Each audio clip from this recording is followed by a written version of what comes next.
میری بیٹی کا جنازہ تیار تھا، مگر جو مولوی بھی جنازہ پڑھانے آتا تو وہ کانوں کو ہاتھ لگاتا ہوا وہاں سے بھاگ جاتا اور جنازہ پڑھنے سے انکار کر دیتا۔ میری بیٹی سفید کفن میں پھولوں کی طرح لگ رہی تھی۔ میں بیٹی کی میت پر بیٹھی رو رہی تھی کہ اچانک ایک بزرگ 40 آدمیوں کے ساتھ میرے گھر میں داخل ہوئے اور بولے، ہم اس نیک بچی کا جنازہ پڑھانے آئے ہیں۔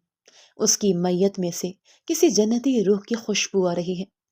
انہوں نے میری بیٹی کا جنازہ پڑھایا اور اسے اپنے ہاتھوں سے قبر میں دفن کیا، مگر اس وقت میرا کلیجہ پھٹ گیا جب میری بیٹی شام کے 7 بج گئے تھے، مگر میری بیٹی اسما ابھی تک مدرسے سے واپس اپنے گھر نہیں آئی تھی۔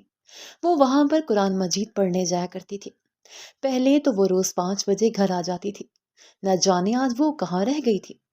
مجھے اپنی 14 سالہ بیٹی کی فکر ستائی جا رہی تھی۔ میں نے سر پر چادر لی اور مدرسے کی طرف بھاگ پڑی۔ وہاں جا کر پتا چلا کہ میری بیٹی تو 5 بجے ہی یہاں سے چلی گئی تھی اور اب تک تو اسے گھر پہنچ جانا چاہیے تھا۔ میری بیٹی بہت ہی نیک اور شریف تھی۔ اس نے کبھی کسی مرد کی طرف نظر اٹھا کر دیکھا ہی نہیں تھا۔ میں وہاں سے روتی ہوئی واپس گھر آ گئی۔ میری بیٹی کا میرے سوا کوئی نہیں تھا۔ اس کا باپ کچھ سال پہلے ہی فوت ہو گیا تھا۔ میں نے جیسے ہی گھر میں قدم رکھا، میری بیٹی سامنے بیٹھی رو رہی تھی۔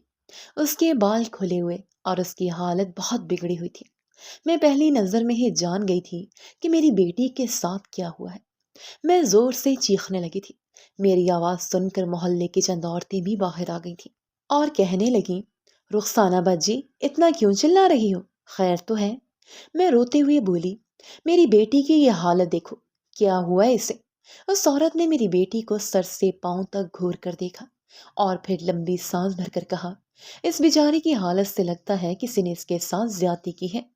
اتنے میں ایک اور عورت بولی، تمہیں کیا اپنی بیٹی کے کارناموں کی خبر نہیں تھی؟ یہ خود کسی کے ساتھ منہ کالا کر کے آئی ہے اور اب دیکھو کیسے معصوم بنی بیٹھی ہے۔ ان عورتوں کی باتیں مجھ سے برداشت نہیں ہو رہی تھی۔ میں نے بیٹی کا ہاتھ پکڑا اور ایس پی صاحب کے گھر آ گئی، جو ہمارے گھر کے بالکل قریب رہتے تھے اور بڑے نیک انسان تھے۔ میں نے انہیں ساری بات بتائی اور کہا کہ خدا کے لیے میری مدد کیجیے۔ فاروق صاحب نے میری بیٹی کو دیکھا تو وہ بھی چونک کر رہ گئے۔ انہوں نے میری بیٹی کے سر پر دلاسا دے کر پوچھا، بیٹا کیا ہوا ہے تمہارے ساتھ؟ مجھے سچ سچ بتاؤ، میں تمہارے لیے کھڑا ہوں، تمہارے لیے لڑنا میرا کام ہے، بس تم مجھے ان درندوں کے نام بتا دو جنہوں نے تمہارا یہ حال کیا ہے۔ میری بیٹی پھوٹ پھوٹ کر رکنے لگی۔ وہ مجھ سے لپٹ گئی اور بولی، اماں میں اب کسی کام کی نہیں رہی ہوں۔ فاروق صاحب کی آنکھوں میں بھی آنسو آ گئے تھے۔ یتیم بچی ہے آپ کی، مجھے اس پر بہت ترس آ رہا ہے، لیکن آپ ماں ہونے کے ناطے اس سے زیادہ بات کر سکتی ہیں۔ آپ اسے گھر لے جائیں، مگر اس کا ٹیسٹ کروانا بھی ضروری ہے تاکہ پتہ چل سکے کہ آپ کی بیٹی کو اجاڑنے والے کون لوگ ہیں۔ ہم اسے ہسپتال لے کر جائیں گے، اس کا ٹیسٹ کروا کر میں خود اس کے مجرموں کو پکڑوں گا، بھلے یہ منہ سے کچھ نہ بولے۔ چند دنوں کے بعد جب اس کی حالت بہتر ہوگی تو آپ کی بیٹی ساری باتیں بتا دے گی۔ ان کے کہنے پر مجھے بے حد تسلی ہوئی تھی۔ پھر انہوں نے اپنی گاڑی میں ہمیں بٹھایا۔ ہم لوگ ہسپتال چلے گئے۔ ان کی موجودگی میں میری بیٹی کے سب ٹیسٹ ہوئے اور پھر ہم گھر آ گئے۔ میری بیٹی کی آنکھوں سے آنسو بہہ کر اس کا چہرہ سوج چکا تھا۔ بیٹی کیا تم انہیں جانتی تھی؟ وہ کتنے لوگ تھے، کون تھے اور وہ کہاں رہتے ہیں؟ اماں انہوں نے کہا ہے اگر میں نے کسی کو ان کے بارے میں بتایا تو وہ لوگ تجھے اور مجھے مار دیں گے۔ یہ کہہ کر وہ پھر سے رونے لگی تھی۔ میں نے اسے کھانا کھلانے کی کوشش کی، مگر وہ اپنا ٹوٹا ہوا وجود سنبھالتے ہوئے اپنے کمرے میں چلی گئی۔ میرے دل میں اتنی ہمت نہیں ہو رہی تھی کہ میں جا کر اپنی بیٹی کو تسلی دوں۔ میری بیٹی کا کردار صاف اور شفاف تھا۔ میری بیٹی نے ہمیشہ اللہ کا نام لیا تھا، وہ ایسی باتوں سے دور رہتی تھی۔ میری بیٹی کے ساتھ ایسا کیوں ہوا تھا؟ میں سوچ ہی رہی تھی۔ سوچتے سوچتے مجھے نیند آ گئی۔ صبح کے 6 بجے میں اٹھی تو سب سے پہلا خیال میرے دل میں میری بیٹی اسما کا آیا تھا، مگر اس کے کمرے کا دروازہ بند تھا۔ میں نے دروازہ کھولنے کی کوشش کی، دروازہ تو کھل گیا، مگر سامنے والے منظر نے مجھے حیران اور پریشان کر دیا تھا۔ میری آنکھوں سے آنسو جاری ہو گئے تھے۔ میری بیٹی کسی بے جان پرندے کی طرح بیڈ پر پڑی تھی۔ میری بیٹی نے اپنی جان لے لی تھی۔ مجھے لگا کہ میری بیٹی نے خودکشی کر لی ہے۔ میں فاروق صاحب کے گھر گئی، انہیں بتایا کہ میری بیٹی نے خودکشی کر لی ہے۔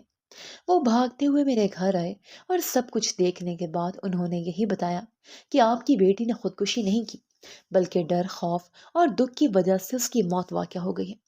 میں اللہ سے دعا کرنے لگی کہ کاش اس نے میری بیٹی کے بجائے مجھے اٹھا لیا ہوتا۔ میں نے اپنی بیٹی کو ایک چادر میں لپیٹ دیا تھا، پھر میں نے سب محلے والوں کو اطلاع دے دی کہ میری بیٹی اس دنیا سے جا چکی ہے۔ اطلاع ملنا تھی کہ آس پاس کی کچھ عورتیں میرے گھر میں تعزیت کرنے کے لیے آ گئی۔ کچھ نے تو میرے ساتھ ہمدردی کی، مگر زیادہ تر عورتوں کے تاثرات عجیب سے تھے۔ پڑوس والی نادیہ جل کر بولی، میں نے تمہاری بیٹی سے ایک بار کہا کہ میری بیٹی سے دوستی کر لو۔ کہنے لگی کہ میں ایسی لڑکیوں کے ساتھ ہاتھ نہیں ملاتی، اور دوستی تو دور کی بات ہے، جو لڑکیاں سارا دن لڑکوں سے باتیں کرتی رہتی ہیں۔ دیکھو اب بیچاری کا اپنا کیا حال ہوا ہے۔ خدا کسی سے ایسے جملے نہ بلوائے۔ تمہاری بیٹی تھی اچھی، مگر بیچاری کا چال چلن اسے لے ڈوبا ہے۔ مجھے تو تم پر ترس آ رہا ہے کہ تم ایسی بیٹی کے ہوتے ہوئے کیسے زندہ رہ پاتے۔ شکر کرو کہ وقت پر تمہاری جان چھوٹ گئی، ورنہ آگے پتہ نہیں تمہیں کیا کیا دن دیکھنے پڑتے۔ میں نے اس وقت صرف صبر کیے رکھا، کیونکہ میں صرف اللہ پر یقین کرتی تھی۔ میں نے اب اپنی بیٹی کا کفن دفن بھی کرنا تھا، مگر وہ ساری عورتیں تو مجھ سے پلاؤ اور بریانی کا پوچھ رہی تھی۔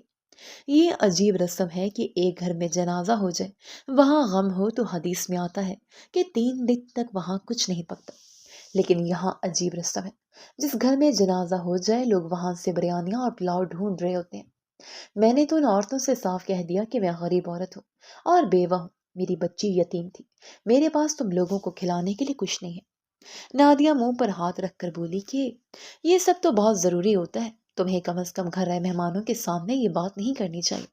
تم خود سوچو کہ اگر تم کسی کے گھر جاؤ تو تمہیں کیسا محسوس ہوگا۔ مجھے اس وقت ان عورتوں کی ضرورت نہیں تھی۔ اب مجھے کسی کفن دفن والی عورت کو ڈھونڈنا تھا جو میری بیٹی کے جنازے کو غسل دے سکے اور کفن میں لپیٹ سکے، کیونکہ یہ کام بھی بہت طریقے سے کیا جاتا ہے، ہر کوئی ایسا نہیں کر سکتا۔ میں جیسے ہی گھر سے باہر جانے لگی تو کچھ عورتیں میری بیٹی کا جنازہ اٹھانے کے لیے آگے بڑھیں اور بولی کہ ہم غسل دے دیں گے، لیکن تم دیکھ لینا، اس کے جنازے میں تمہیں بہت مشکلات ہوں گی، یہ تو مر کر بھی تمہارے لیے بے چینی کا ذریعہ بن گئی۔ مجھے ان عورتوں کی باتوں پر کوئی یقین نہیں تھا، کیونکہ میں اپنی بیٹی کی پاکیزگی کی خود گواہ تھی۔ بہرحال میری بیٹی کو غسل دیا گیا۔ تھوڑی دیر کے بعد جن عورتوں نے غسل دیا وہ باہر آئیں تو کانوں کو ہاتھ لگانے لگی۔ توبہ توبہ، تمہاری بیٹی اگر زندہ بھی رہتی تو کسی کام کی نہ رہتی، تم نے تو اپنی بیٹی کو کھلے عام چھوڑ رکھا تھا۔ مجھے تو ایسا لگتا ہے کہ تمہاری بیٹی کے ساتھ بلا وجہ یہ ظلم نہیں ہوا، یہ بھی ان لوگوں کو جانتی ہوگی جنہوں نے اس کا یہ حال کر کے چھوڑا ہے۔ تم خود سوچو، کوئی کسی انجان لڑکی سے کیوں راہ چلتے الجھے گا؟ میں حیران تھی کہ یہ لوگ مجھے بیوہ سمجھ کر کتنے شفاق ہو گئے تھے۔ یہی اگر ایک امیر کی بیٹی کے ساتھ ہوتا تو سب لوگ ہمدردیاں جتا رہے ہوتے، کیونکہ میں بیوہ تھی، میرے پاس سینے کے لیے بریانی اور پلاؤ نہیں تھا، تو ہر کوئی میرے اوپر ہی باتیں کر رہا تھا۔ میں نے بس ایک ہی جملہ کہا تھا کہ جس نے بھی یہ ظلم کیا ہے اس سے اللہ پوچھے گا۔ تھوڑی دیر کے بعد محلے کے مرد بھی باہر جمع ہو گئے، لیکن سب کی آنکھیں خالی تھیں، کیونکہ گھر میں کھانے کے لیے کچھ نہیں پکا تھا۔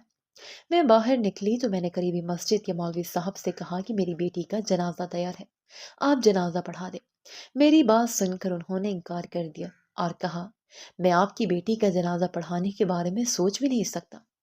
میں بولی، آپ میری بیٹی کا جنازہ پڑھانے کا کیوں نہیں سوچ سکتے؟ تب امام صاحب کہنے لگے، تمہاری بیٹی نے صرف اپنا ہی نہیں بلکہ مدرسے میں جانے والی تمام لڑکیوں کا نام خراب کیا ہے، اور بہت سے لوگ تو مجھے بھی اس کا قصوروار کہہ رہے ہیں، کیونکہ یہ میرے مدرسے کی بچی تھی اور اب اس کی وجہ سے میری بدنامی ہو رہی ہے۔ دیکھو اس کے ساتھ جو بھی ہوا ہے اس میں اس کا بھی تو قصور ہوگا، ہم اس کا جنازہ نہیں پڑھائیں گے۔ جتنے بھی محلے دار آئے تھے وہ سب کے سب کھڑے خاموش تماشائی بنے دیکھتے رہے اور امام صاحب کی ہاں میں ہاں ملاتے رہے۔